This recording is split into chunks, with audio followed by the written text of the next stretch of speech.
Somnifère, le podcast.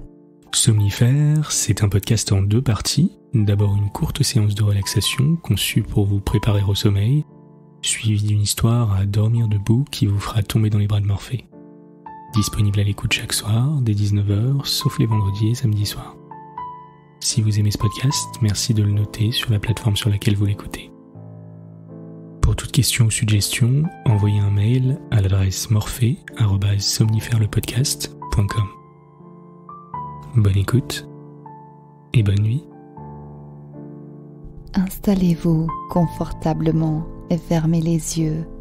Votre programme du soir va commencer. Si l'on vous proposait de connaître le jour et l'heure de votre mort, voudriez-vous vraiment l'apprendre ? Bonsoir à tous, nous sommes le lundi 8 mars, et Somnifère vous raconte ce soir l'histoire d'un jeune homme témoin d'une apparition dans une église et qui se voit offrir la réponse à n'importe laquelle de ses questions.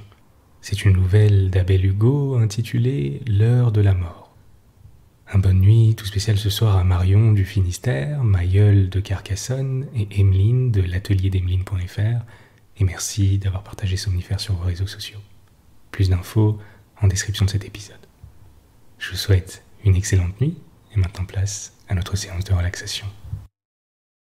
La séance de relaxation.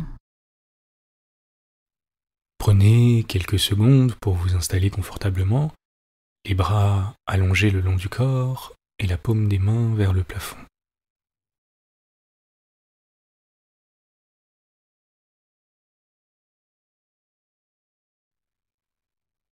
Ce soir, notre séance de relaxation est un exercice de visualisation. Nous allons dans un premier temps passer quelques minutes à relâcher toutes les tensions. Commencez par prendre une profonde inspiration par le nez, gonflez votre ventre, retenez votre respiration un instant et expirez.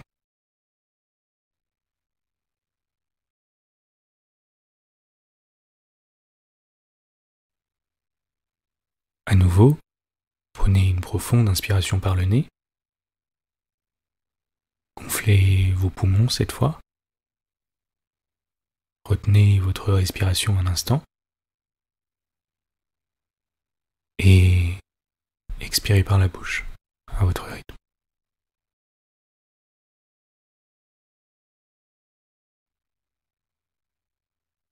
Commencez par relâcher complètement votre visage.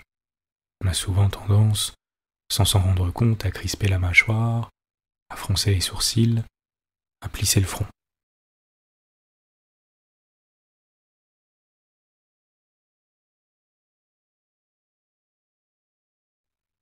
Prenez quelques instants pour détendre tous les petits muscles de votre visage.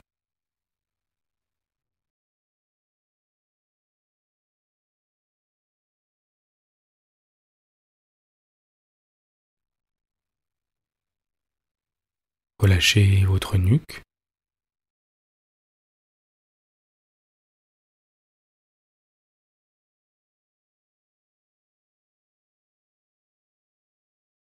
vos épaules,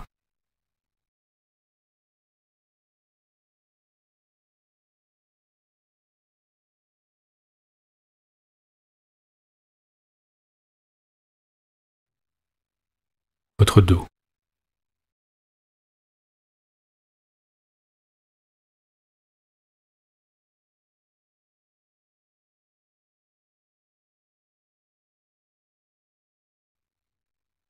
Ressentez vos épaules et les muscles de votre dos se relâcher complètement, s'abandonner sur le matelas.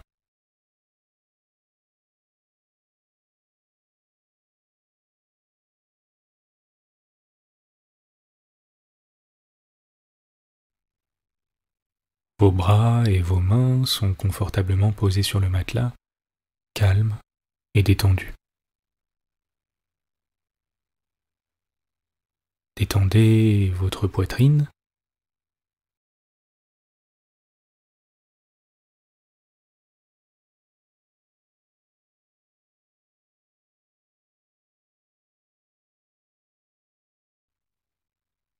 votre ventre,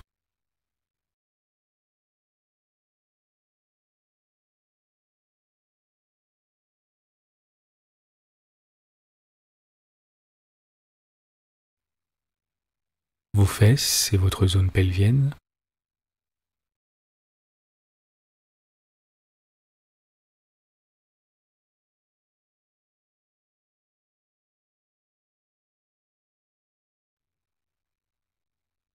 détendez vos hanches,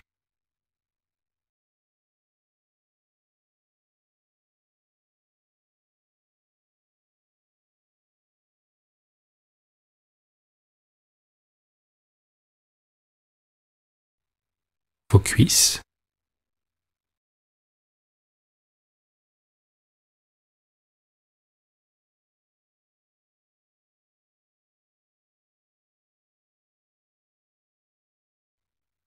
vos genoux,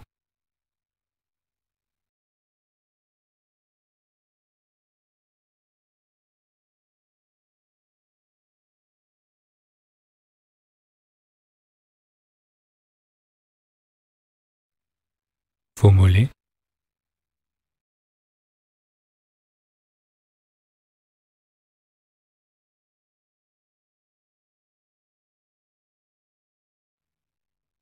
vos pieds,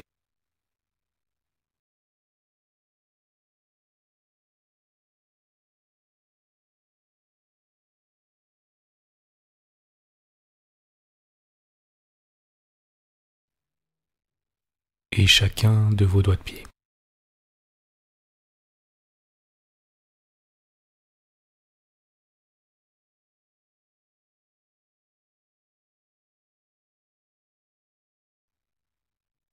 Prenez un moment pour vous imaginer en train de faire une activité que vous aimez et qui vous rend vraiment heureux. Par exemple, jouer d'un instrument, faire du ski, danser, écrire ou quoi que ce soit d'autre. Ça peut être également quelque chose que vous n'avez jamais fait mais que vous souhaitez essayer, comme faire de la luge, naviguer un bateau, aller dans l'espace, chanter sur scène ou quoi que ce soit d'autre. Je vous laisse quelques instants pour vous imaginer faire cette activité avec le plus de précision possible.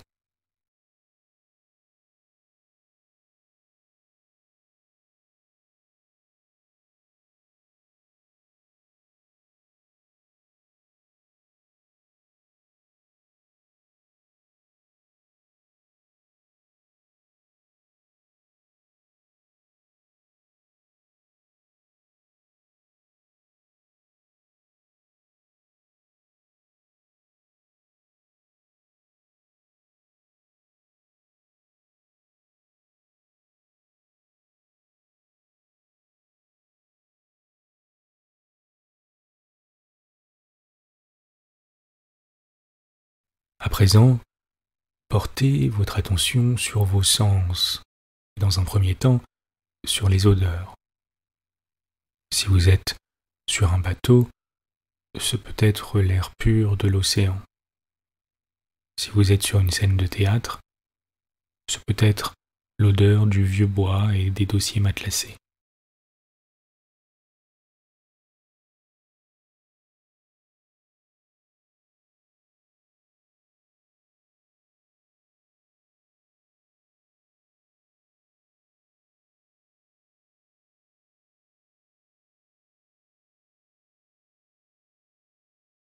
À présent, visualisez les couleurs et les nuances de couleurs du mieux que vous le pouvez.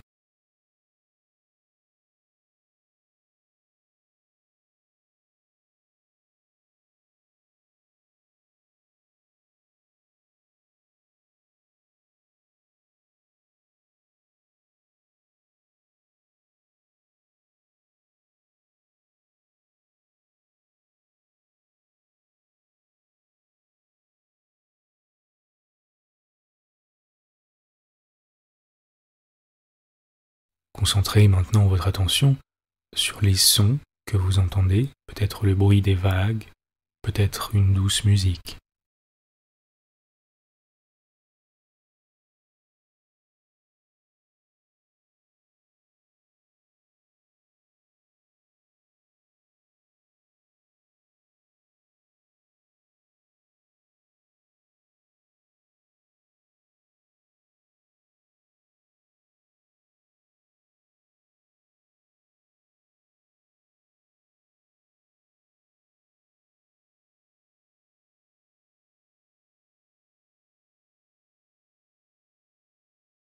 Explorez à présent les matières. Imaginez les sensations physiques du mieux que vous le pouvez, le vent contre votre peau, votre main contre un objet, etc.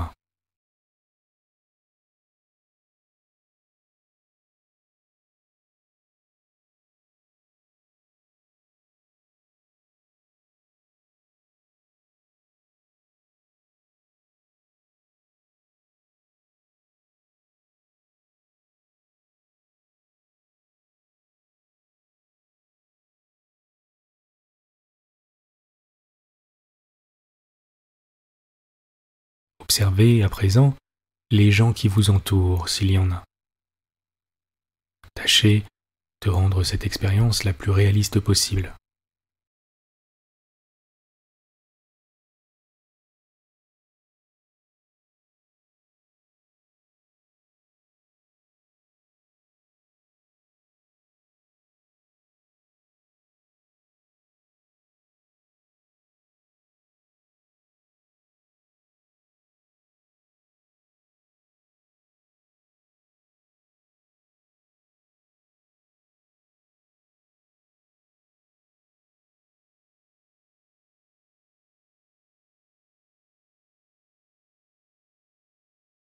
Continuez votre activité et ressentez comme vous êtes heureux, comme il est plaisant de faire quelque chose qu'on aime, comme vous êtes épanoui et en paix.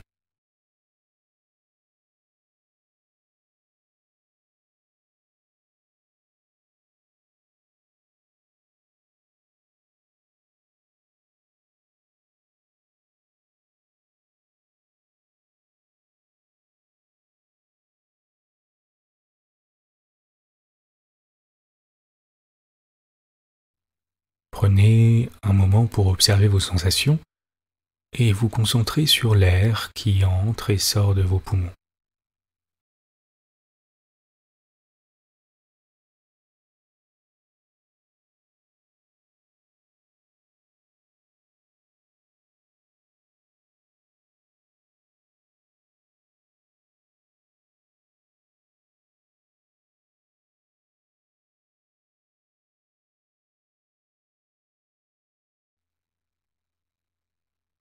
Ne cherchez pas à respirer lentement ou profondément, laissez-vous juste aller à respirer naturellement. Laissez ce calme mental et cette sensation d'épanouissement vous envahir, à mesure que votre corps s'enfonce de plus en plus dans le matelas.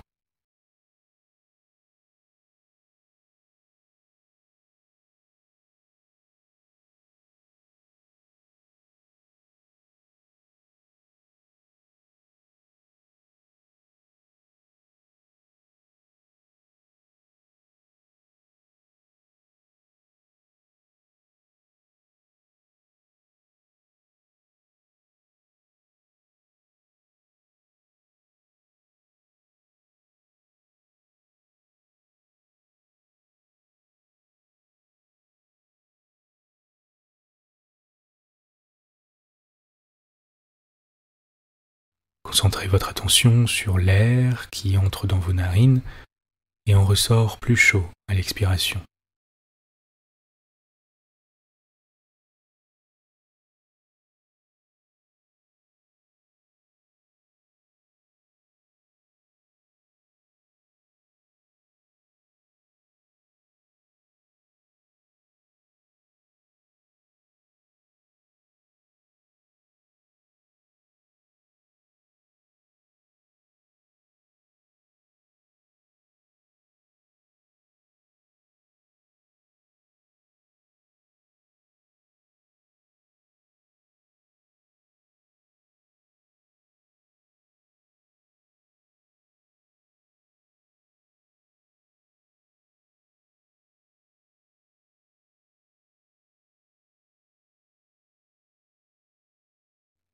Vous êtes calme et détendu.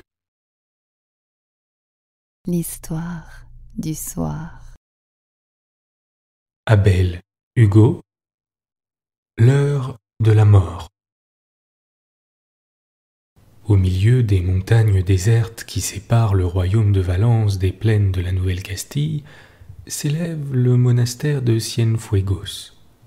Chassé Par la guerre de l'Invasion, loin de ces cloîtres dévastés, les moines avaient abandonné leurs cellules paisibles. L'herbe des champs croissait dans l'église, l'autel était dépouillé de ses ornements sacrés, et seul au milieu de la ruine générale et de la désolation du lieu saint, y était resté debout un grand Christ en marbre noir.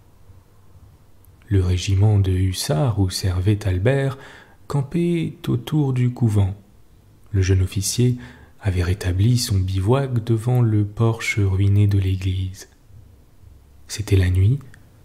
Les étoiles scintillaient dans le sombre azur, comme des paillettes d'or, sur la robe noire d'une veuve de Séville.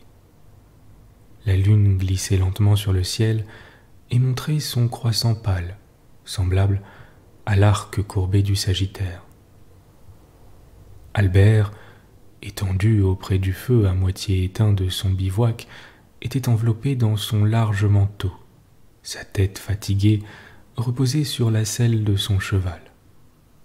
Déjà, il n'entendait plus que le cri aigu du grillon, les heurtements de chevaux attachés au piquet du camp, et à de longs intervalles, le cri de veille des vedettes. Les heures s'écoulaient, il pensait à son amante, à cette jeune fiancée promise à sa Constance au retour des expéditions guerrières, à cette Éléonore, au doux sourire, aux yeux bleus et à la longue chevelure blonde que n'avait pu remplacer dans son cœur ni la superbe beauté des femmes de Rome, ni les grâces piquantes des femmes de Grenade. En rêvant à l'amour et à la France, il commençait à s'endormir quand le vent de la mer, poussant avec rapidité de gros nuages chargés de pluie, amena la tempête sur les bivouacs français. Albert se leva et, cherchant un abri contre l'eau qui tombait par torrents, il vit la porte de l'église entr'ouverte et y entra. L'église était sombre et humide, les rapides éclairs qui traversaient les vitraux coloriés éclairaient seuls les tombes de pierre des anciens chevaliers et l'autel profané du Christ. Le jeune guerrier ne put, en se voyant solitaire dans ce triste lieu, se défendre d'un mouvement de terreur que la raison ne peut empêcher les sens de percevoir. Il avança dans la nef, dont le silence n'était troublé que par le bruit retentissant de ses pas et par le cliquetis des éperons dont ses bottes étaient armées. Une horloge sonna l'heure, Albert écouta en frissonnant. 12 coups tombèrent lentement sur le timbre argentin. Alors, la porte de la sacristie s'ouvrit en criant sur ses gonds. Un prêtre, vêtu d'une chasuble noire décorée d'une croix d'argent, s'avança portant le Saint-Ciboire et l'hostie consacrée. Il marchait légèrement, ses pas rasaient les dalles de pierre sans réveiller l'écho du monument sonore. Après avoir posé le calice sur l'autel, il se tourna vers le lieu où était Albert et sembla l'inviter à se rapprocher. Celui-ci, poussé par un mouvement inconnu, s'avança et, s'agenouillant sur les degrés de l'autel, il entendit la voix grave de l'homme de Dieu qui récitait l'office des morts. Les souvenirs de sa jeunesse rappelèrent sa piété. Il répondit comme aurait fait le cortège des diacres et des sous-diacres. Quand la messe fut achevée, le prêtre prononça les paroles d'adieu au milieu de l'église vide de fidèles, puis s'adressant à l'officier, il lui dit « Jeune étranger, le service que tu viens de me rendre a fait sortir mon âme du purgatoire. J'ai expié depuis 2 siècles par cette nocturne pénitence une faute commise contre la règle sévère de ce monastère. Depuis 2 siècles, j'attendais secours d'un mortel pour achever le saint sacrifice. L'heure sonnait chaque nuit, et depuis 2 siècles, nul être humain ne s'était présenté. Seul tu es venu, agenouillé près de l'autel du Dieu qui pardonne, tu as aidé mon ange gardien à détacher les liens qui enchaînaient encore mon âme et l'empêcher de remonter au céleste séjour. Ta piété sera récompensée. Interroge-moi, je puis te dire une chose, une seule, demande-moi celle que tu désires savoir. et je vais te répondre. » Albert tressaillit, puis reprenant courage, l'homme désire toujours connaître ce qu'il serait heureux d'ignorer. « Mon père, dit-il, apprenez-moi quel terme est fixé à ma vie. »« Mon fils, répondit le prêtre d'une voix douce et triste, que m'as-tu demandé? Tu le veux? Apprends-le donc. Dans 3 ans, à pareil jour, à l'heure où le soleil dardera son premier rayon sur la terre, ton âme rendra ton corps au néant. » Après ces mots, le vieillard disparut sans bruit et sans laisser aucune trace, qui indiqua s'il était rentré dans la tombe ou s'il était monté vers le ciel. Albert sortit de l'église, le cœur rempli d'une sombre mélancolie, car dorénavant, les espérances de sa jeunesse devaient mourir au bord d'un cercle étroit. Il suivit ses compagnons d'armes, il se montra dans les combats plus intrépides peut-être qu'il ne s'était jamais montré, mais sans cette bravoure téméraire qui fait mépriser la mort. Son cœur était rempli d'un dédain amer pour sa vie, dont le terme fixé d'avance et connu de lui ne pouvait être ni approché ni reculé. La paix le ramena dans sa patrie, il revit cette Éléonore qu'il avait tant aimée au jour d'une ignorance profonde et d'un vaste espoir. Le père de la jeune fille lui rappela qu'elle était son amante, elle-même rougit, et lui rappela qu'elle était sa fiancée. La propre mère d'Albert, sa vieille mère, qui espérait réjouir ses yeux mourants par le spectacle du bonheur de son fils unique, lui rappela aussi les premiers amours et les premiers désirs de sa jeunesse. Il demeura indifférent à l'amitié d'un père, à l'amour d'une amante, à la tendresse d'une mère, l'œil fixé sur cette heure immobile vers laquelle il était chaque jour de plus en plus entraîné. Enfin, 2 ans après la nuit fatale, le désespoir dans le cœur, il se laissa conduire à l'église et devant l'autel, il jura à son Éléonore une foi éternelle. Il prononça, en hésitant, ce serment qu'il savait devoir être brisé par la mort avant la fin même de l'année. Alors, on crut parmi les hommes que le bonheur devait habiter dans son cœur. Ce cœur était rempli d'amertume et pourtant Albert était arrivé par sa valeur au premier grade militaire.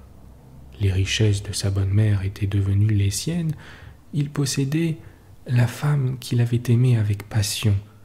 Tout semblait s'être réuni pour sa félicité. Ce qui comble de joie les époux vint encore ajouter à son désespoir. Éléonore devint enceinte, il vit naître son fils qu'il ne devait pas voir grandir, et alors il ne put supporter ce bonheur nouveau qui mettait le comble à son infortune. Après avoir longtemps supporté, sans en rien faire paraître la douleur qui brisait son âme, il ne conserva pas plus longtemps cette trompeuse sécurité. Sa mère s'aperçut la première de sa peine cachée. Sa jeune épouse ne tarda pas à en être instruite. Mais il sut, malgré leurs touchantes sollicitations, conserver dans son cœur le secret terrible qui avait empoisonné le bonheur de sa vie. 1 mois lui restait encore pour aimer sa famille et pour veiller à ses destins quand il serait éternellement séparé d'elle. Sa prudence prévoyante établit l'ordre dans ses affaires et, débarrassé des inquiétudes matérielles du monde, résigné à son sort, il attendit l'heure marquée avec une indifférence stoïque. La certitude de sa mort prochaine rendait la tranquillité à son âme, comme aurait fait un malheur longtemps redouté et arrivé enfin.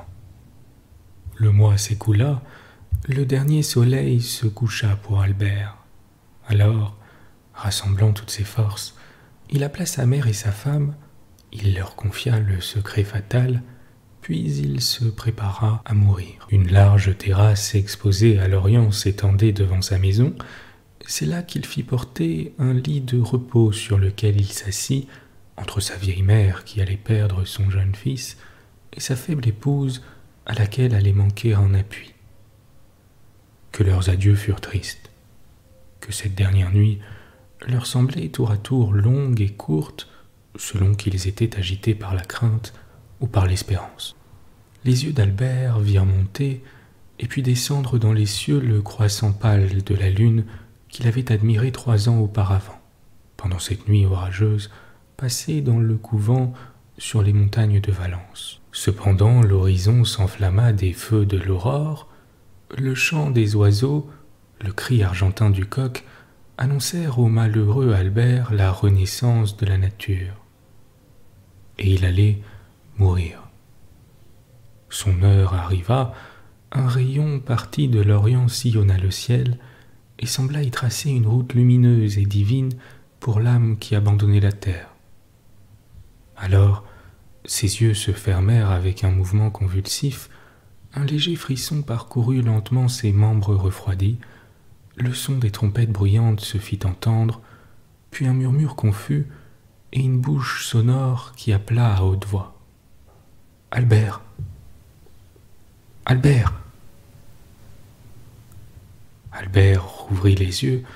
Il était au milieu d'une riante campagne, éclairée des premiers feux du soleil levant, couché encore auprès du foyer éteint du bivouac de la veille. Les trompettes de son régiment sonnaient l'air éclatant du réveil de Diane, et la voix amicale d'Alfred lui demandait avec intérêt. « Albert, comment as-tu passé la nuit ?» Le jeune officier se leva avec peine, encore tout fatigué des songes de la nuit. Il pressa avec reconnaissance dans sa main glacée la main de son ami, mais son cœur demeura quelque temps rempli tout à la fois de joie et de tristesse, car s'il avait recouvré les espérances de la vie, il avait perdu, à son réveil, une épouse et un fils adoré. Bonne nuit. Bonne nuit.